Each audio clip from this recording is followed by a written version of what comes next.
Good morning, friends. Dr. Devashish here, and I'm talking in relation to my earlier posted video in which I was talking about my personal feelings and my personal resolutions following the sad demise of the young Bollywood actor Sushant Singh Rajput, which forced me to think, which forced me to look into different aspects which is facing or which is like an onslaught in every human being's life, irrespective of age, caste, creed, color, or national or international or regional backgrounds. And the bottom line is stress and strain leading to wear and tear, and some are capable of dealing with it, some don't, and people succumbing to it. Now, in the course of that disposition, I did mention about the futility of the existent psychotherapy or mind or brain tuning, fine tuning, or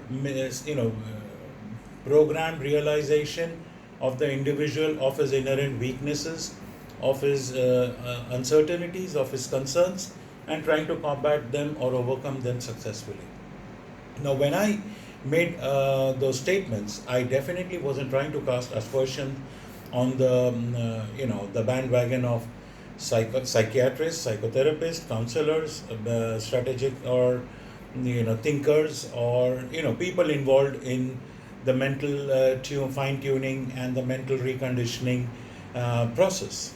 What I want to make a point very strongly and very emphatically, and I stand by my conviction when I say this, is that why does the realization, why does the awareness, why does the concern, why does the alarm bells go off only after something drastic, disastrous, or catastrophic has happened?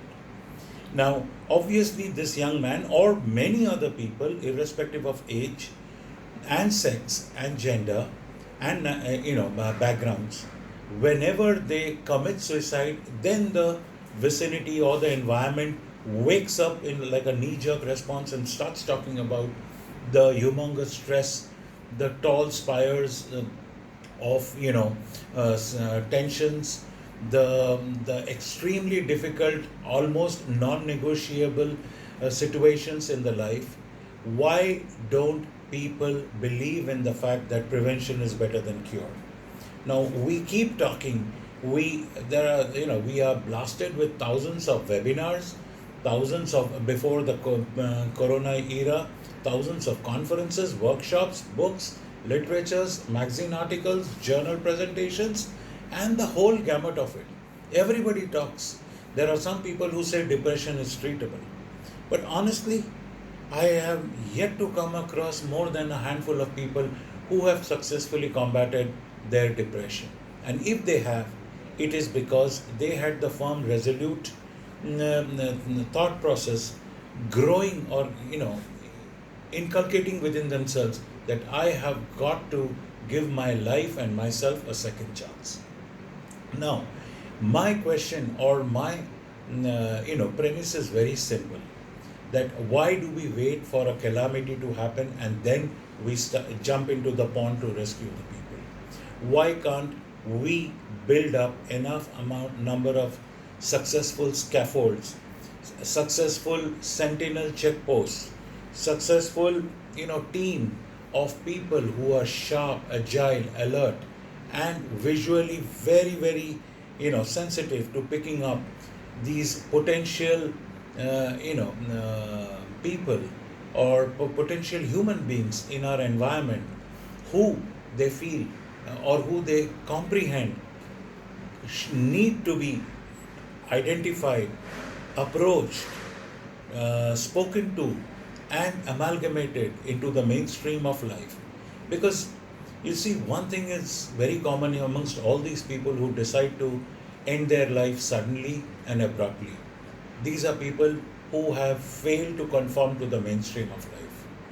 Reasons being multiple, whether it is inherent, whether it has been forced or thrust upon them, whether it is inability to deal with a situation way beyond their comprehension, or something that they never expected, but now when they are forced or condemned to undergo or they are subjected to these to this absolutely uncomprehended, unanticipated, unexpected scenario.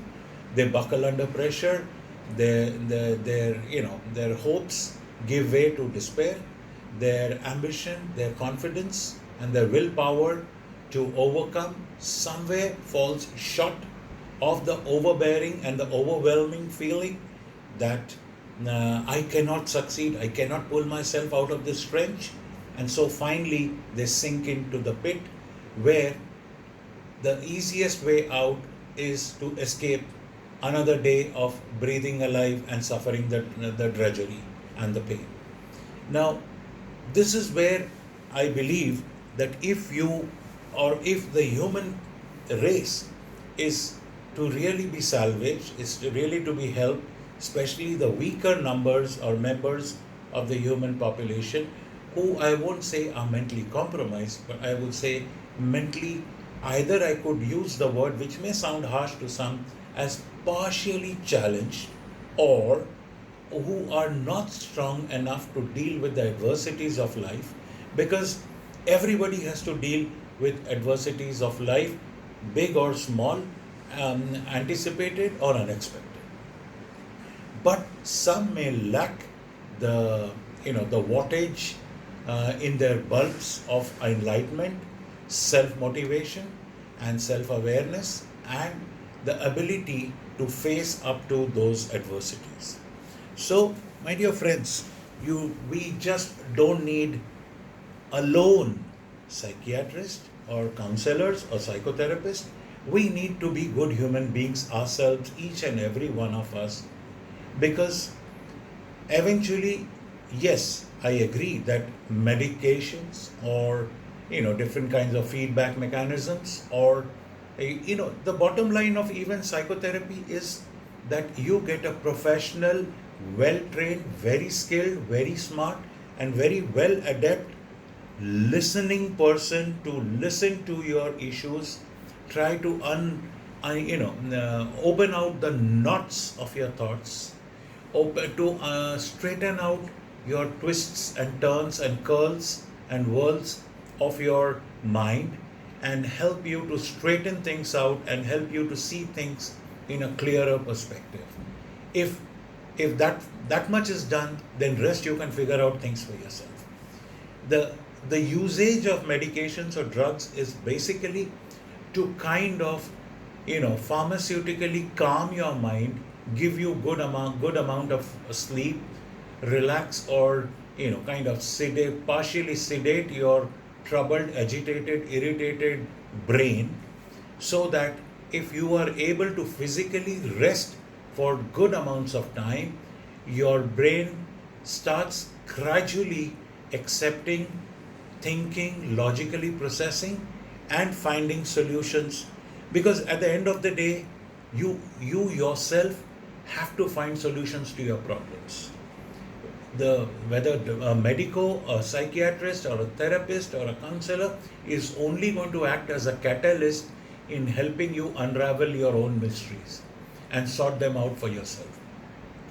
So, dear friends, I think we all need to step up, step forward, and try to believe and try to practice that we have to be first listeners and then speakers. Until we develop the habit of listening, we will, because again, the tongue will speak only when the mind knows, and the mind knows what the eyes see and the ears hear. So, if you listen well, if you see clearly, you will assimilate the right inputs from people around you, and you'll probably be very successful as a counselor, even though you may not have any of the fanciful degrees, certificates, or institutional endorsements and attestations. But I'm positive that each and every one of you, if you believe in being a good listener to your neighbors, to your family members, to the people, to your friends, to the people in your near or far vicinity, you will definitely help to make a difference in your environment. And this is a chain reaction which we need to start. It should not be kick-started every time somebody ends his life miserably, and then we initiate the chain only for the links to be broken again after a point of time due to either complacency or procrastination, or believing that, oh, come on, the situation is sorted out, and why am I wasting my time? Selfishness of personal comforts, preferences, and prevalence has to give way to an uninhibited, unadulterated, a genuine, pure flow of compassionate feelings for people around us. And I'm sure if we all were to practice that, we may not very often see Sushant Singh Rajput's photograph appearing on newspapers telling us that he is no more. Thank you, friends. I'm sorry, I tend to get a bit sensitive and emotional, and I probably go off the tangent, but I guess you need a couple of oddballs like me around the world to keep talking, to keep babbling, to provoke the human sentiments here and there. Have a blessed day. Stay happy. Stay safe. Thank you.